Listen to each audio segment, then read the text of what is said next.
evening, everyone. It is Wednesday, February the 20th, 2013. It is 8 p.m. Texas time, and we are live. We are live. This is your host, Bill Putnam. I want to welcome everyone to the Call of Fame show. The Call of Fame show is a presentation of the Bull Riding Hall of Fame, and what a great show we have lined up for everyone here tonight. And I'm so excited to bring out our special guest here tonight and introduce him to everyone here on the show tonight. Before I bring him out here, I want to just send out a big hello and a welcome to all of our Bull Riding Hall of Fame members and partners. We've got some really fine folks that are doing some great things, and these are some very exciting times here with the Bull Riding Hall of Fame. We're working diligently to move into our permanent venue, and we're certainly very excited about that. And we want to also welcome all of our new members and partners. And if you're new to the Bull Riding Hall of Fame, maybe this is your first time to be with us, we want to welcome you as well and invite you to become a member, become a sponsor, become a partner of the Hall of Fame. You can get all the information at our website, which is thebullridinghalloffame.com. And you'll find us on Facebook and Twitter as well. And we want to invite you to participate and become a part of the excitement and all these great things that are happening here with the Bull Riding Hall of Fame. So without further ado, it's such an honor and a privilege for me to introduce our special guest here on the show tonight. And this guy has been a hero to me since about 1966. He was one of the people that I really looked up to when I first knew that I wanted to be a rodeo cowboy, and I know a lot of his friends and fans that are on the show here with us tonight feel the same way. A six-time all-around world champion cowboy, a two-time world champion bull rider, one of the greatest ambassadors, spokesmen, and champions the great sport of rodeo has ever seen and ever will see. And it's a great privilege and an honor for me to welcome him to the show tonight. Larry Mahan, welcome to the show, my friend. Well, Bill, thank you. In 1966, I don't think I was even born yet. Golly, Larry, it's so great to have you on the show here tonight, and thank you on behalf of all of our Bull Riding Hall of Fame members, our partners, and just hundreds of your friends and fans that have joined us here on the line. Thank you for being here with us tonight. Well, it's a pleasure and an honor on my end, too, Bill. Thank you. Very good. I just talked to one of my bull riding heroes, Donnie Gay. He was telling me about his bull riding tour that he's been putting on, and I don't think that guy's ever going to slow down. Speaking of Donnie Gay, Larry, he sent me a message earlier, and he's on the show here with us tonight, listening in, and he wanted me to send along a hello to you. So I'm certainly happy to do that as well. So it's great to have Donnie on board here with us tonight, as well as yourself. Larry, I know the question that a lot of your friends have here right out of the gate here on the show tonight is, they'd like to know what's going on with you these days. If you will, just kind of get us caught up on where you're at and what you're doing and what's keeping you busy these days. Well, my wife, Julianne, and I live in Sunset, Texas, and it seems like the older I get, the busier I get. I'm a horse addict. We have probably around 80 or 90, maybe even 100 head of horses, and I raise quite a few longhorn cattle, and she's got a herd of F1s and Brayfords, and we have a part of a big old beautiful ranch down around Hunt, Texas, which is out of Kerrville leased, and then she has a place in Oklahoma, and then we have a little place in Colorado, so we're just kind of bouncing around and enjoying life. Well, once a cowboy, Larry, always a cowboy, and I know you do some great things in the horse world, and you've got a lot. You stay very busy and active along those lines and well, so congratulations with the success that you're enjoying as a rancher and as a horseman as well. That's tremendous.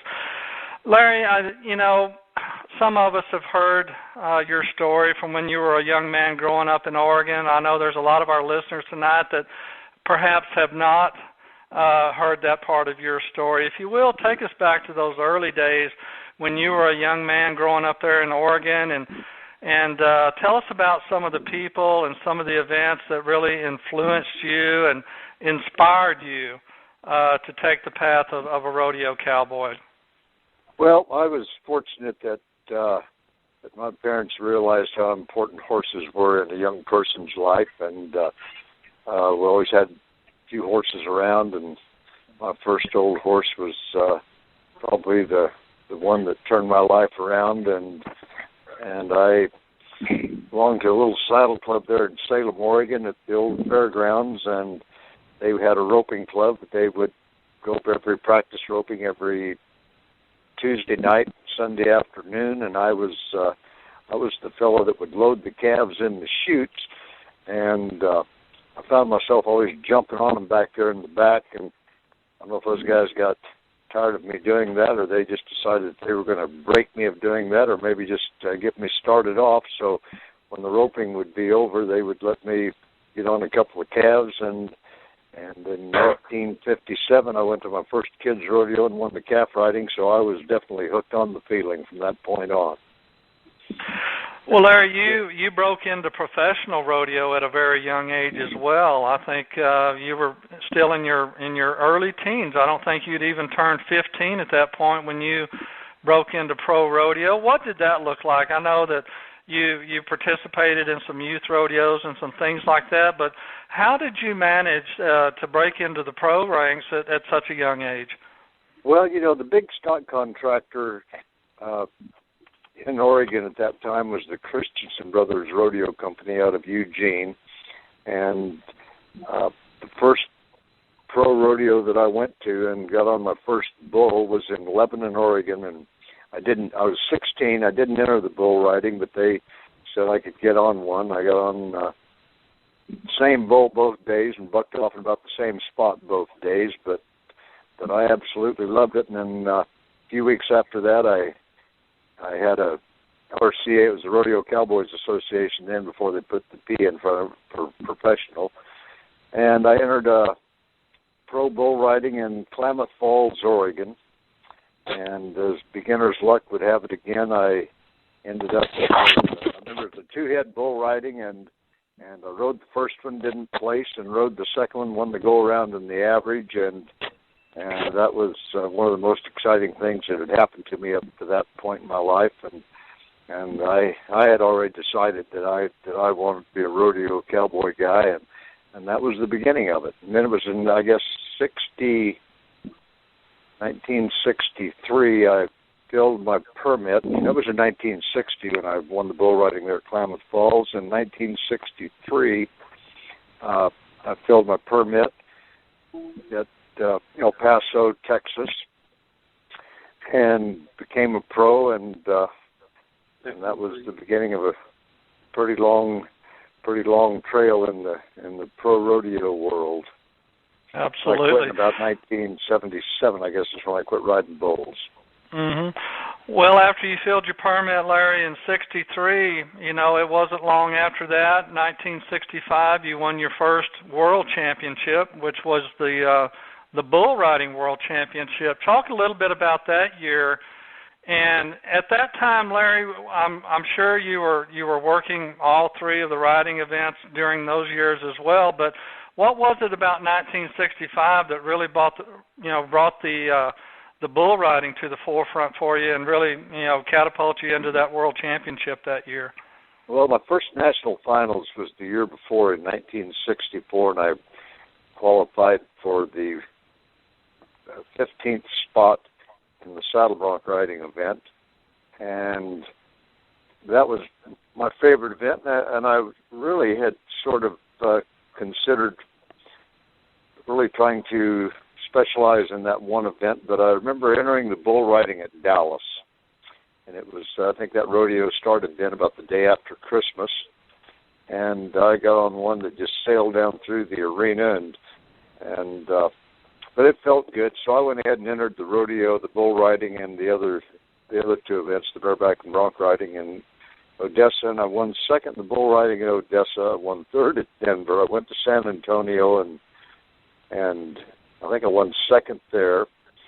And all of a sudden, I was in the lead for the for the championship. So I really concentrated on that event, although I did enter the other events at times. And 65 was that was a pretty exciting year.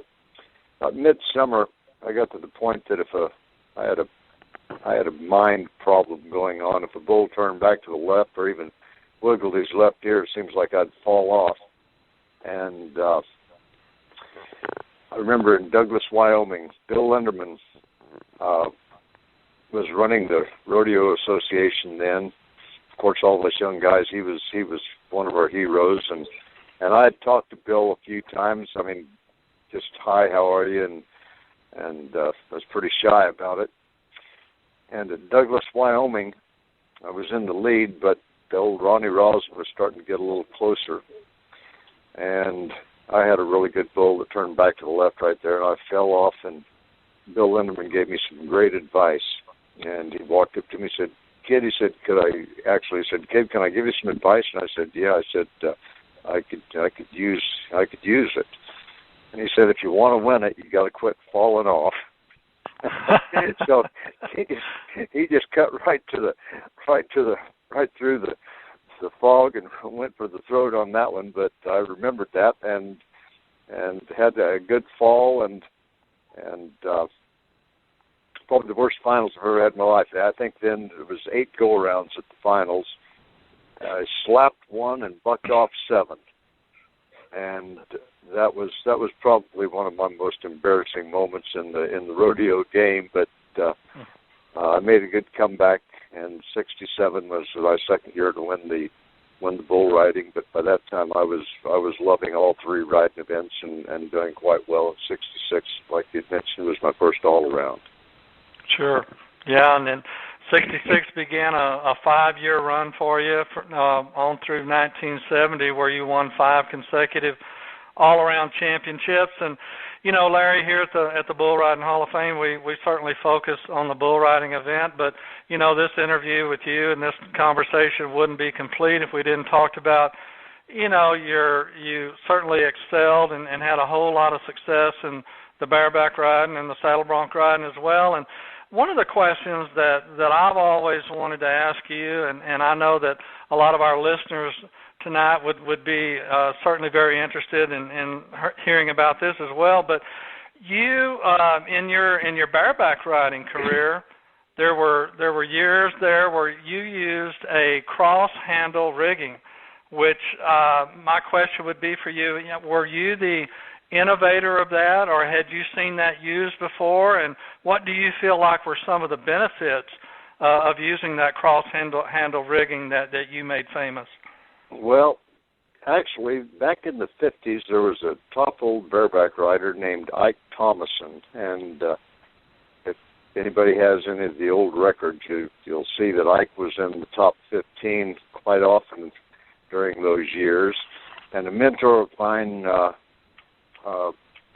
that's no longer with us, Jim Madland, rode bulls. He lived in California, and I was having a little trouble staying up on my rigging, and Jim said, "You ought to try." He had that old rigging of Ike's, and he said, "You should try this rigging on a couple of horses. It might help you to keep your rear end up there where it's supposed to be." And I got on a few horses with it and really liked it, and used it for probably a couple of years. And then when I went back to the straight handle rigging, that old cross handle made all the difference in the world for that time, and it really helped me to take that next step to be able to do it a little more correctly. Mm-hmm. How long did you use that cross handle rig, Larry? I think I used it for 2 or 3 years, and quite a few years ago, I was in Oklahoma City at the Hall of Fame up there, and Cowboy and Western Heritage Hall, and I went back there, and they had a lot of the equipment that wasn't out on display, and I ran across that old rigging. I gave it back to Jim Madland quite a few years after I'd used it, and I saw that old rigging there, and I asked somebody about it, and they didn't know anything about it. I said, "Well, that's the old rigging that I used for a few years that belonged to old Ike Thomason." And that was kind of a treat to run across that old rigging in there. Well, that's an interesting story for sure, and some great rodeo history there. Larry, 1967, you won your second bull riding world championship and your second all-around title, and things were really going great for you during that time. And you'd mentioned earlier that the bronc riding was your favorite event. With that second world championship in the bull riding, was the table starting to turn a little bit for you? Were you feeling like that the bull riding had become your best event and perhaps your favorite at that time, or what was your thoughts there? It was my best event during those years,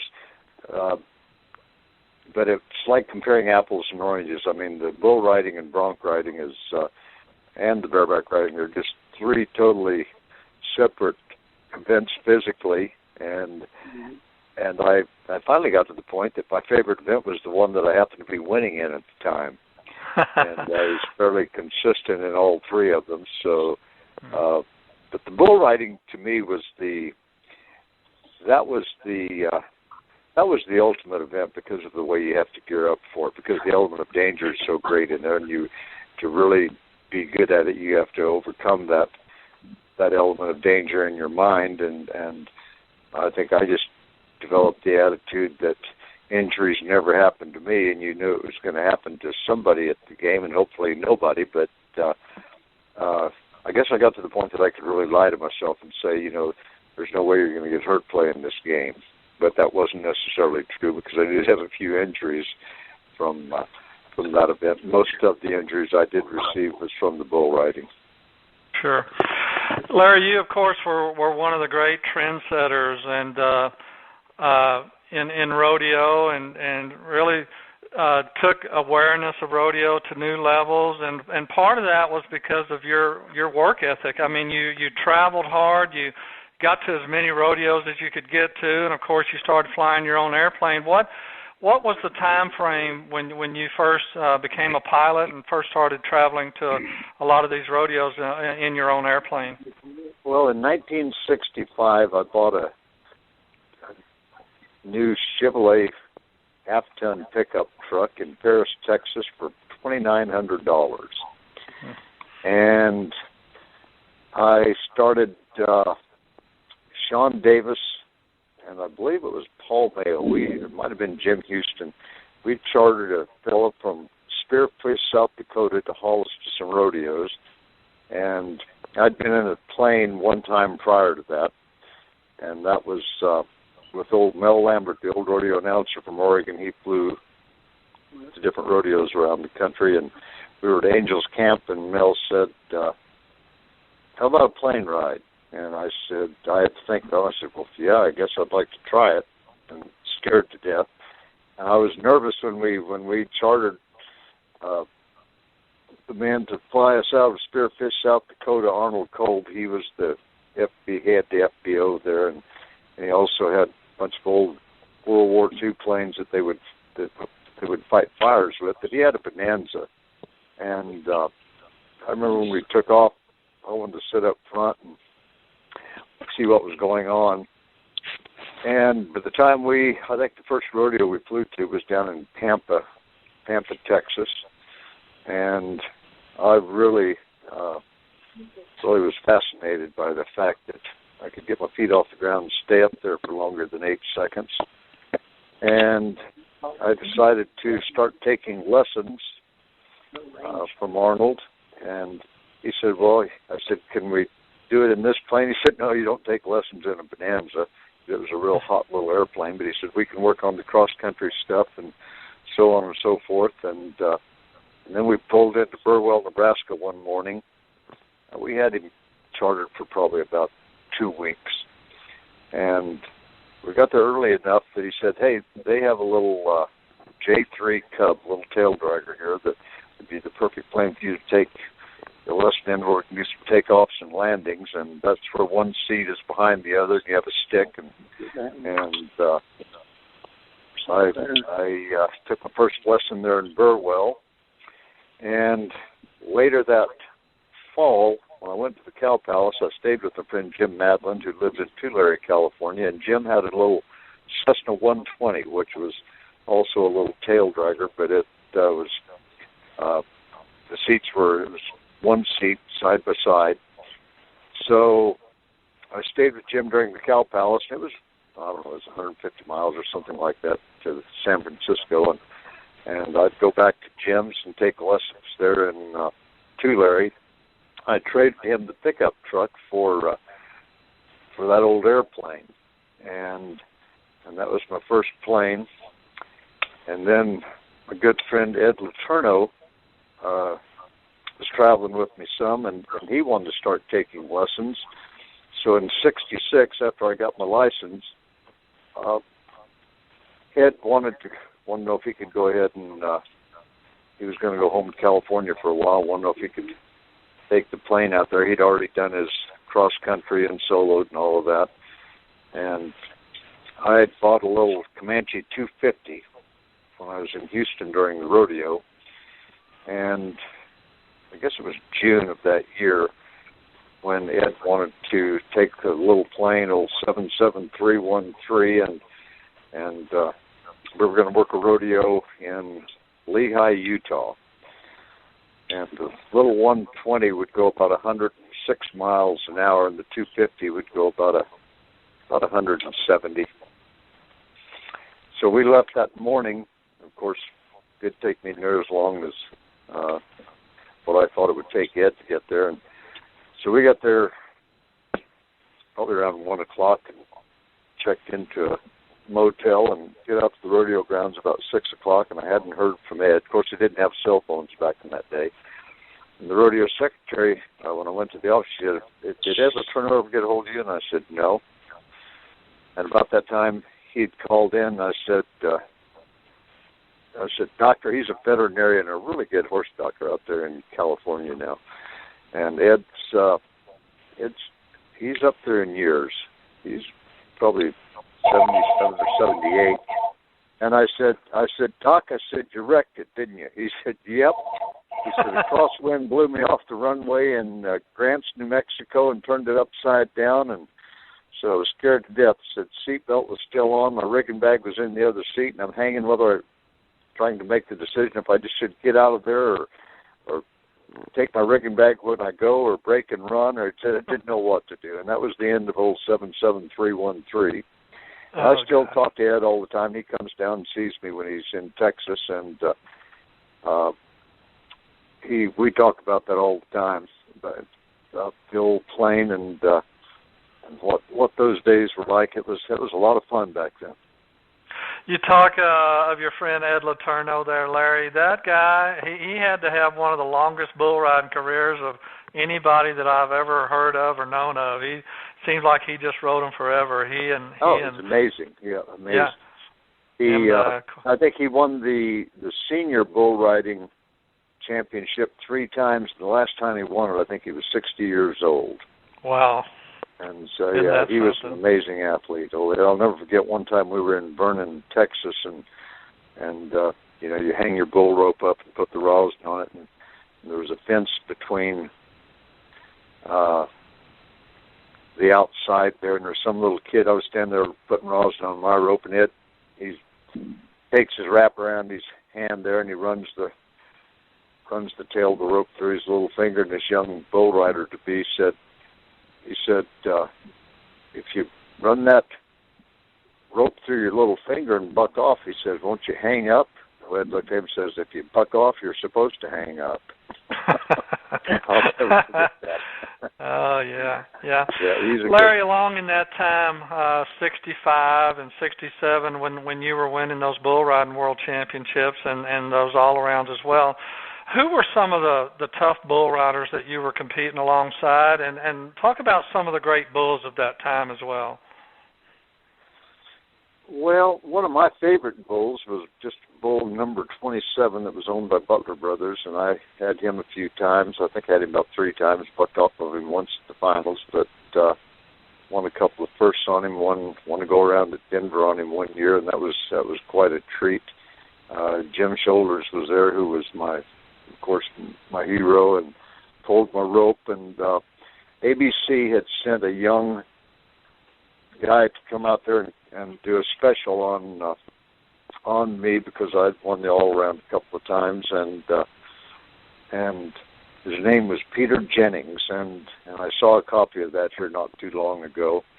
But that was probably my favorite bull, and he was a top bull at the time. And Christensen Brothers, in the early 60s, they cracked out a lot of new bulls, and one of their really tough bulls was one called Snowman, and they had Sleepy 88 and some of those top bulls. But I think one of the toughest bulls that I never did get on was V61 that Billy Minnick ended up owning. And sure. he was tough and he was bad. I mean, he heard that he'd flip a lot of guys down on his head and whack them pretty good. In fact, I heard one young man got killed when he jerked him down and hit him. But there was a lot of good bulls. Steiner's had a lot of great bulls, and it go on and on about the great bulls during that time. But I think now with this program that they have as far as the breeding program, they have figured out how this works so well genetically, and there's always been tough bulls, but in this day and age, there's a lot more of them. Sure. Larry, on our last show that we did, we had Bobby Berger out here with us, and he was talking about George Paul and how George was a great friend of his and what a great rider he was. And I never got to see George ride, but, that would have been along during the time that you were competing alongside George. Talk about him just for a minute and that was the kind of guy and kind of bull rider he was. George was a great guy, and I think was about as talented as anybody. Had an arm as big as my leg, but it was amazing to watch him when they would pull his rope. In fact, I saw him a couple times pull his own rope. He rode a rope so loose that it scared me to death just thought of it. And George, I don't know how many championships he would have won had he not got killed in a plane wreck. And he was tough, but during that time, of course, Donnie came along later. But during that time, I think Donnie Gay was undoubtedly the greatest bull rider. And of course, Jim Shoulders was during his time. I always thought it'd be interesting to see Donnie now going to these rodeos and the bull ridings that they have around the country that compete against get on the bulls that these young men are getting on in this day and age. And I think he would have done quite well. Absolutely. Bobby Steiner was a really tough bull rider, but his goal was to win the championship, and then he hung it up. And Bobby Berger rode bulls really well. Old Ronnie Rosen was a great bull rider and tough competitor. And Harry Tompkins was one of my favorites. I loved watching Harry. He was such an athlete. He could have been a gymnast or anything he wanted to be in, just about any sport, as long as size wasn't the big factor. Sure, and Ed Letourneau rode bulls really well. Ed went to, I think, the first and third national finals, and the first three were in Dallas.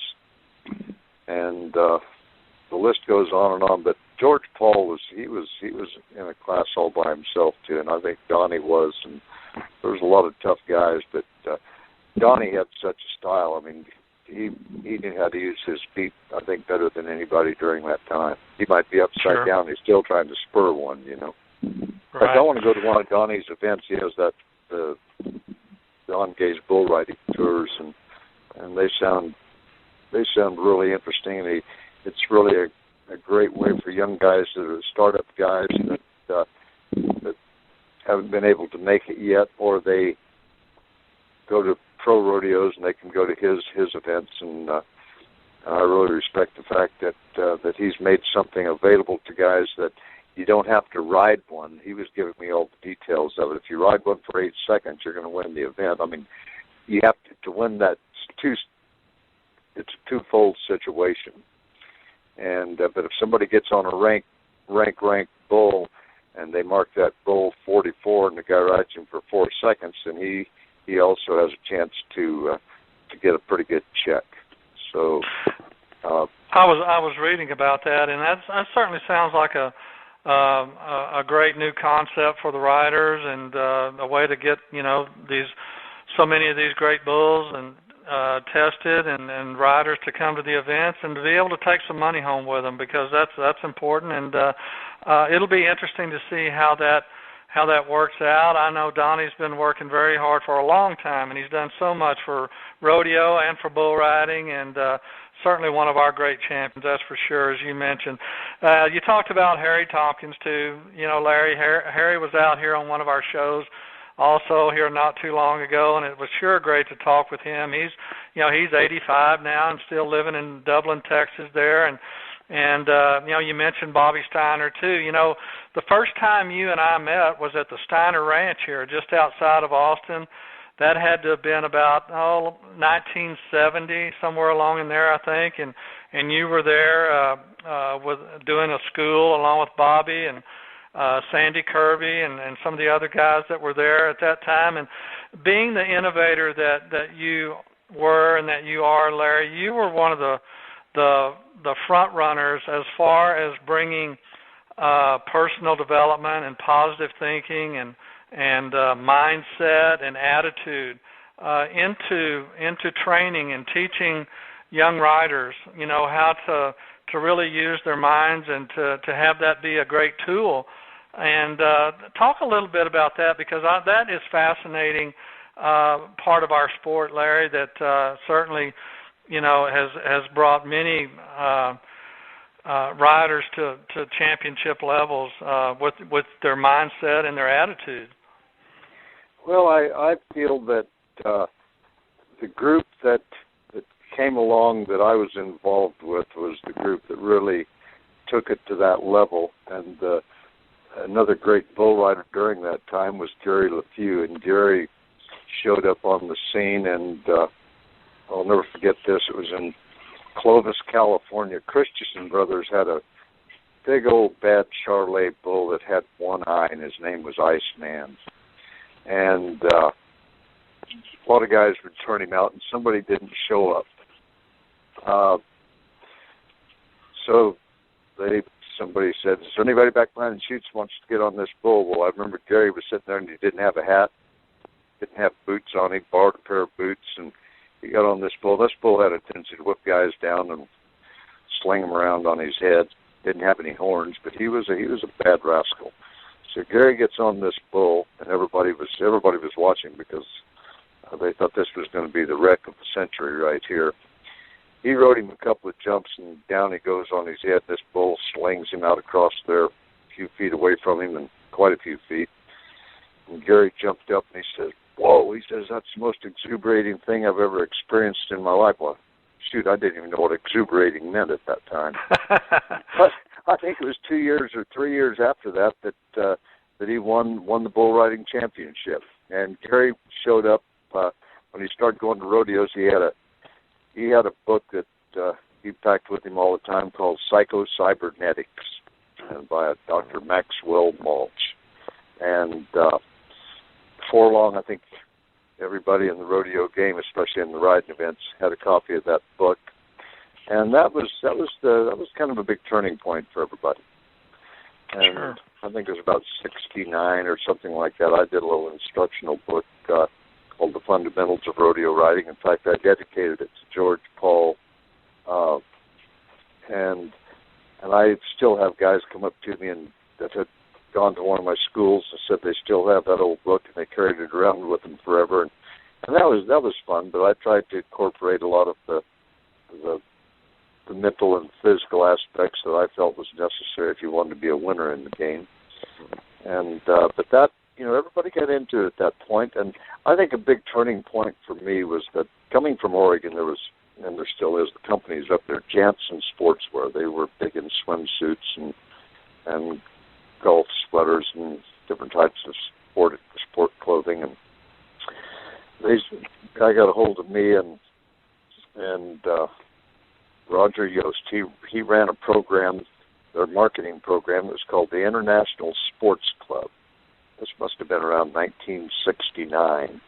And he said this is really quite an event. He said we do 2 shoots a year, photography shoots. And the first one's going to be in the Catskills in New York. I'd been to New York a couple of times, but I had no idea where the Catskills might be down. Didn't know they had mountains in New York. I thought it was just all tall buildings. He said, then the big shoot, he said, we go to some fun, exotic place. And he said, in June, he said, we go to Mallorca, and we'll be over there for about a week and a half shooting our ads for the year. And I had no idea if Mallorca was north or south of Dallas, so of course I acted like I knew exactly where it was, and didn't realize that it was an island off the coast of Spain. But I was concerned about missing a week and a half just before the big 4th of July thing, and the run that everybody makes, but I said, yeah, I'd like to do that. He said, there's really some interesting guys from different sports. There was Don Meredith, Frank Gifford, Bobby Hull, Jerry West, Dave Marr, I think Lance Allworth, and the list went on and on. And I mean, I'd been living in pretty much of a tunnel, because when you're in the rodeo game and you're not out there in the world. The only one of those men that I really had heard of was Don Meredith, and that's because he was a Dallas Cowboy, and I liked the fact that there was a football team that called themselves Cowboys. So, sure. But that really opened my eyes to other sports and what was going on. They said, and Roger said, he said it really doesn't pay a lot. He said it starts out the first year. We paid the guys $1,500, and then it increases $1,000 a year after that, and that went on for about 4 years, and then they decided to go in another direction with their advertising, so they didn't have the International Sports Club anymore. But when he said that it wouldn't pay much, $1,500, my ticket, I had, I think, maybe 2 endorsements at the time, and I think it was Wrangler and Justin Boots, and they paid the all-around guy $500 a year.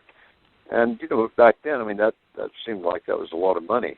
Plus, they'd give you clothes, boots, and that was exciting for a young guy like me. And that sort of opened the door for me to get into the clothing and the hat and boot business. That I'm blessed that I'm still in that business, but that was quite an experience to listen to the stories that those guys had, and the amount of money that they got for different endorsements, things like that. So I was in the right place at the right time.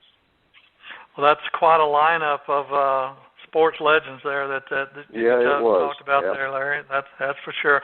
Well, Larry, we touched earlier that from 1966 through 1970, you put together a run of 5 consecutive all-around championships. And after that 1970 all-around championship year, you were sidelined for a while with injury and out of action for quite some time.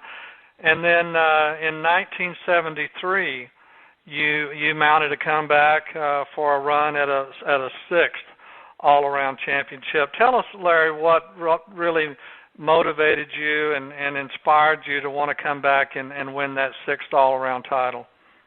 Well, after I'd won my 3rd all-around, I set a goal to try to break the record, which was held by Jim Shoulders. He'd won 5 all-arounds.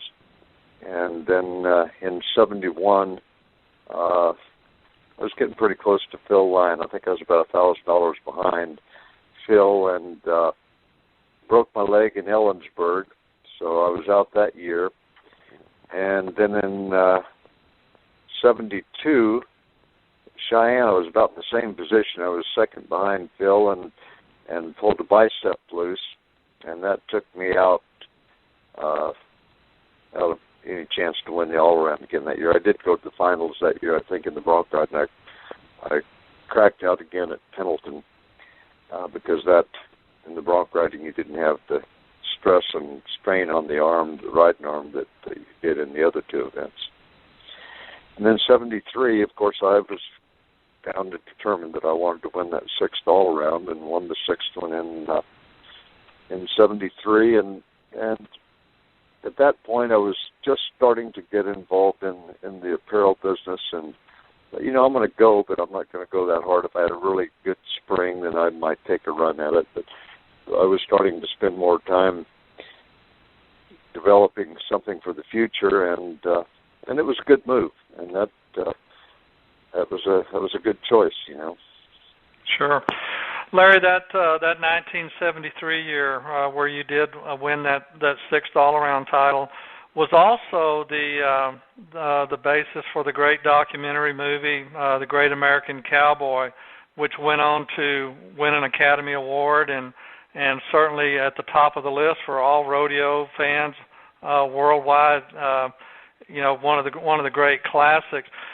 Tell us a little bit about how that came to fruition and some of the people and the events that led up to that great documentary movie. Well, it was in 1972. And Oscar, we talked about some of the great bulls. Oscar was a great little bull that hadn't been ridden. And Keith Merrill was a man that was going to do this documentary on rodeo. And I remember he was in Oklahoma City and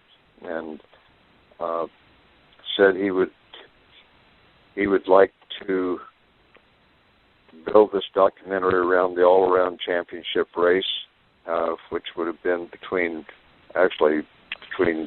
me and Phil, although we didn't know that at the time, and the bull Oscar. And so they went to I don't know how many rodeos, and by that time I had gotten rid of the old 250 Comanche, and I think it was 1969 I upgraded to a little twin-engine Cessna, 310 Cessna, which I just sold a couple of years ago. I had it around for a lot of years, and that was hard for me to figure out because I was flying to all these rodeos, and I swear every time I'd pull into a rodeo, there would be Keith Merrill, and he hauled his family around with him. He had all these little cute blonde-headed kids and wife and the camera crew, and I don't know how many rodeos they went to, but they were all over the country. And that's how it happened. And then an old friend of mine who's no longer with us, Doug Hall, was from New York. He was a writer. He'd written a couple of books, and he was doing a story on rodeo, and he got a hold of me before Pendleton, and that's where I cracked out in bronc riding after the bicep thing in Cheyenne. And Doug showed up he had a beard and pretty long hair and a black flat-brimmed hat with an open crown, and he was a freaky-looking rascal for the rodeo game.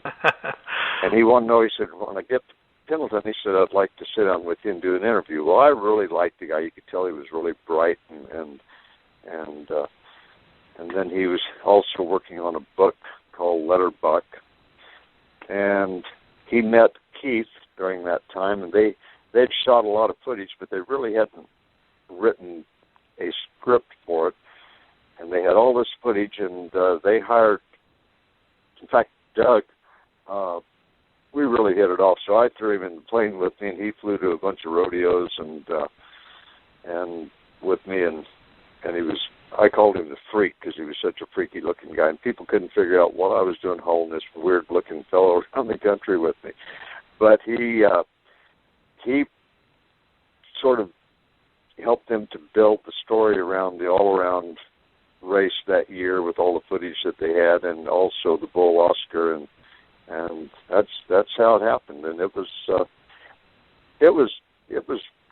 really before its time. I mean, that was the first time anyone had ever shot something with the artistic eye that Keith had.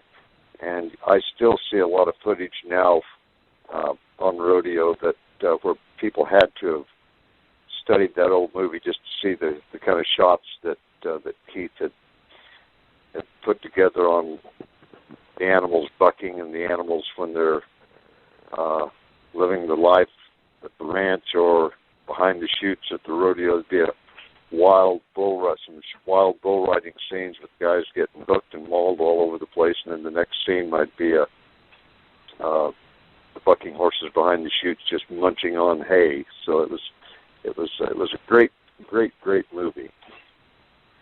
It was a great movie, and certainly an Academy Award winner for sure, and one of my favorites still today. So yeah, that was tremendous. Larry, I've got to ask you this question. It's been since about 1970 that, you know, those cream-colored wingtip boots that you made so popular. I had a pair of them. Donnie Gay had a pair of them. Bobby Steiner had a pair of them. The list goes on and on. They were the hottest thing going, and that was your innovation, and everybody wanted a pair of those Larry Mahan wingtip boots to ride in. Tell me the history of that boot. Was that your design, or what's the story there? I don't think it had anything to do with Joe Namath wearing white football shoes, but my idea was that the feet being so important, especially in the horse riding events, because you were judged on how well you can turn your toes out and place your feet in the correct position. And I thought, if you have a pair of light-colored boots like that, it'd be real easy for the judges to see your feet, and that's basically how I came up with the idea to start wearing those boots, especially under the lights at night. Yeah, good. It'd backfire once in a while if you didn't turn your toes out the way you're supposed to. Then it might show up as a negative. Yeah. Well, I'll tell you, I could not wait to get a pair of those boots and strap my spurs on them because, it just took me, we talked about mindset, it just gave me a whole new mindset, and I know that was a part of it for a lot of the guys, too, that were wearing those at the time. So that's a fun fact to learn about the history of that boot, for sure. Well, Bill, back to that movie thing, I remember Keith that year, because they'd already decided that they wanted to make Oscar a big part of that film, and they said at the end of the movie, they said, and I never did draw the bull at any rodeos, they said at the end of the movie, said, would you be willing to get on this bull? And Bob Cook lived in Clements, California, and so the last scene in the movie was me getting on the bull Oscar there in Clements, and it wasn't at a rodeo. That was a deal for I went up there to Clements, and there might have been 5 or 6, 8, 10 people around there, and I got on the bull, and he said, "Now you don't have to ride him." He said, "We're gonna freeze frame with you on that bull, and then we're gonna roll the credits at the end of it."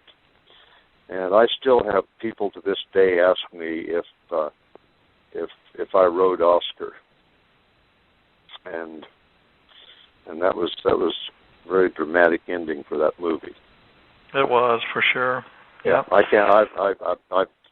told so many lies about this. Of course, I wrote him. I just got off of him so I could answer the phone when you called me a while ago.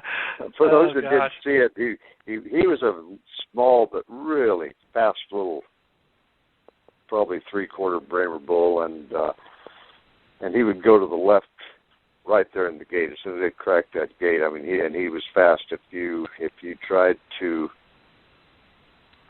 get to the inside, he'd drop you to the inside, and if you were straight up or even tipped at all to the outside, it was all over. But at the end of the movie, about that second jump out, he had me just barely tipped into my hand, and I rode him for about another round, and that was it. But for a while, I just lied to people. So of course I rode him. I mean, you doubt my abilities at that time? My goodness, give me a break. I have an ego, Larry, Bobby Berger, Lyle Sankey, Ty Murray, and yourself are the only 4 guys to ever qualify for the National Finals Rodeo in all 3 riding events. Now, that is some pretty elite company there. And who's this Thai guy you're talking about? I don't. He's some young guy that came along here that everybody seemed to be talking about, I guess.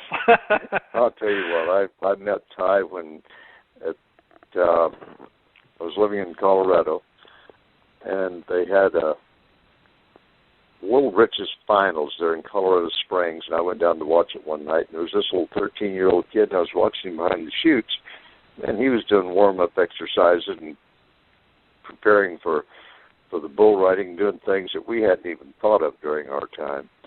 And he rode a bull that would have thrown off. He was throwing off a lot of top bull riders. So I introduced myself to him and asked him what he was going to do that summer. And he said, "Well, I'll be down there in Phoenix and try to go to some rodeos." And I said, "Well, if you get a chance," I said, "I'd love to have you come up and spend a little time with me." And he said, "Boy, I'd love to." So I had been invited by the Navajo Nation. There was the chairman at that time was Peterson Zaw, I think was his name, and he was a great chairman for the Navajo Nation. And they had a youth program up there north of Window Rock out in the mountains, and they would bring in some of the old elders and teach the young kids how to do the weaving and cooking and fry bread and stuff like that. So I got a hold of Ty and said, "Ty, I'm going to be not too far from Phoenix." I said, "I'll fly down there and pick you up if you want to go." So I flew down there and picked him up, and we stopped up there. We were there about 3 or 4 days. I'll never forget this. He was a shy little kid, and they'd get all the kids there in a building, and I'd be telling them rodeo stories. The first day, I was talking about rodeo, and all those young kids then wanted to rodeo, and so then I introduced him to Ty and said, "Here's a kid that has a lot of talent. He's probably going to be a great rodeo champion." And I said, "He wants to say a few words to you. He could have killed me." I mean, but by golly, he got up there and he started talking about what it was like to be a young kid and going to youth rodeos, and he went home with me for a while. Then I found out a few years after that when he was in the 3rd grade, the teacher went around the room and had the kids write down what they wanted to do when they got out of school. And he said, "What I want to do is break Mahan's record for 6 all-arounds." When I found that out, I said, I had an opportunity to cripple him for life when I had him up there in Colorado, and if I would have known that was his goal, I would have done it. But he's one of my favorites. Well, I'll tell you what, he was a great all-around champ, that kid. That's one of the great stories. I've heard that one before about just when he was a kid in school, his goal in life was to break your all-around record. Yeah. That's one of the great stories for sure. Larry, every great athlete in every sport faces adversity, and some of that comes from injury, of course. Some of it comes from just being in a slump or just an emotional thing that happens for some athletes.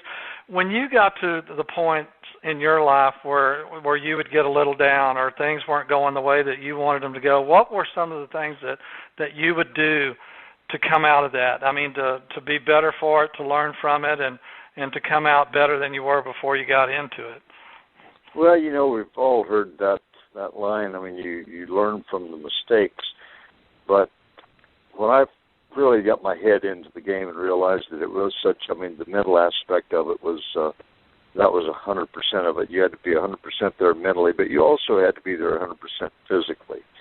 And I, as well as everybody else, would get into a slump, and I finally realized, I said, well, you ride into a slump, so you have to ride back out of it. So what I would do, I would change something. I mean, it might be from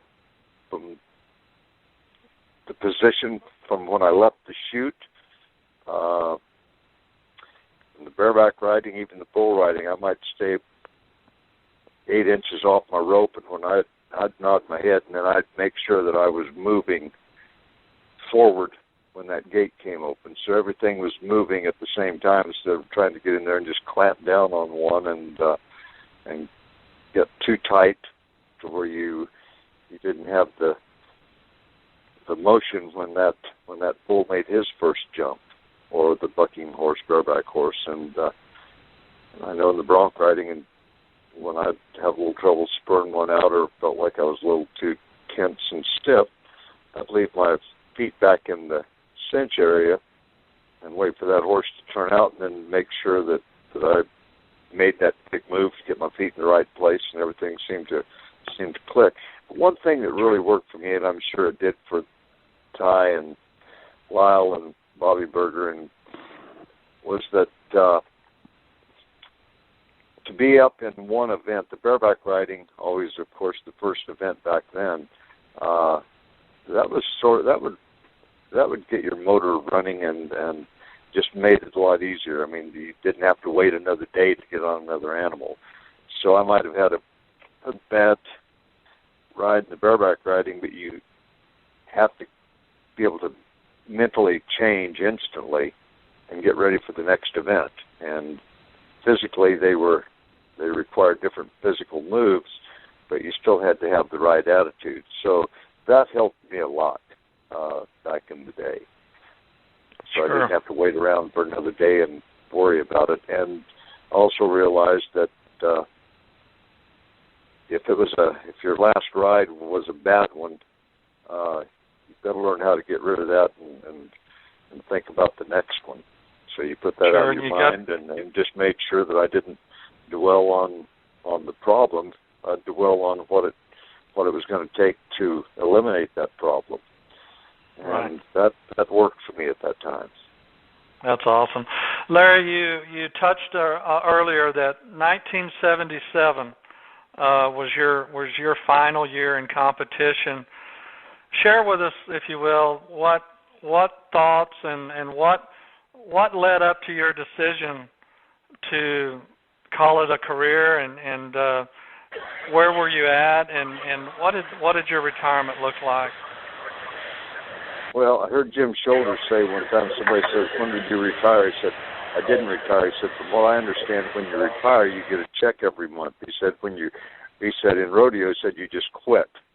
And it was at the Cow Palace, and I by that time I was heavily involved in the apparel and boot and hat business, and was dedicating a lot of time and energy to that, and realized that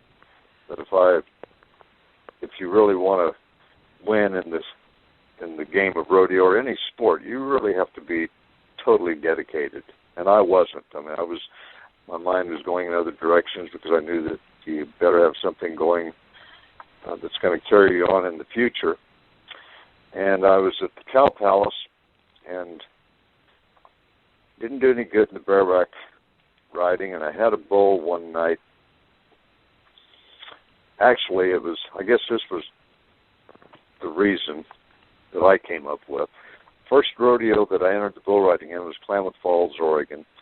And the first bull I got on was back then everybody had a fighting bull called Tony Lama. And I had a soul Bramer bull called Tony Lama, and he was bad to fight. And he jumped out there and made a couple of jumps and turned back and made about one round, and then just stopped and stood there. And so the whistle blows, and I get a re-ride. So at the Cow Palace that year, I had a bull that did almost the same thing, a little old black bull, and stopped and just took off again. They gave me a re-ride, and it was after the rodeo, and I said, that must be some kind of an omen right there. And I decided at that point that I was going to quit riding bulls and bareback horses, and I entered the bronc riding 4 or 5 times a year after that, some of the rodeos that I wanted to go to. But that was my excuse. I'm sticking to it. No real reason other than I just had really lost that fire in my belly to go out there and just rodeo day in and day out and run from one place to the next. And I had been slowing down and again devoting more time to the business ventures that I was involved with, and the time had come. Sure. I think I was about 33 at the time when I quit those events. Right. Larry, when you look at rodeo and bull riding today, so many great opportunities for the young guys that are coming up these days and riding and in the events now with the money that's available, the sponsorship opportunities, the endorsements, the events, the organizations, everything that's going on today. What advice, I mean, what would you say to a lot of these young guys that have all of these great opportunities available to them today? What advice would you give the young riders and the young cowboys that are coming up now? Well, if it's really your passion, and you feel that you can develop the talent to make a living, you have to go for it. But if you're not 110% dedicated to the game, it's going to be tough to end up winning a championship or getting enough out of the sport to make it worthwhile. Now, as you'd mentioned about the endorsements and things like that, I mean, that makes it a lot more lucrative than it was back then. And for example, the PBR, I mean, the champion of the PBR is going to win you win $1 million to win that big buckle. That's quite an incentive for somebody who has the desire to go out there and try to do the best they can do. And I think that's the real key right there. I mean, that's, do the best you can do. And sure. And my feeling was when I was rodeoing that just because you made a good ride today doesn't mean that it's going to happen again tomorrow. So every day you had to work harder at making tomorrow a more successful day than you did today. And today was going to have to require more work than you put into the game yesterday. So it's just a never-ending challenge. And be willing to accept the fact that you're not going to win every time you get on one, but make sure that you're mentally strong enough that if you make a mistake or just get thrown off one, that you're not going to carry that around with you. You let it go and think about about the next ride that's going to be coming up before you know it. And Larry, that's some of the greatest advice anyone could ever receive, because it applies not only to rodeo and to riding, but in any area of life. Working harder today to make tomorrow better, I mean, that's as good as it gets. So, Larry, this has been a fascinating hour with you here, my friend, and golly, I could talk with you all night, and we certainly want to extend the invitation to you to come back and join us here on the show anytime. You're always welcome, that's for sure. And Larry, we're going to look forward to seeing you at one of our upcoming live events with the Bull Riding Hall of Fame that we have coming up on the horizon here as well. So any closing thoughts or announcements or anything you'd like to share with our listeners before we put a wrap on the show here this evening? Well, I just feel that I was really blessed to be able to live the life and live my passion.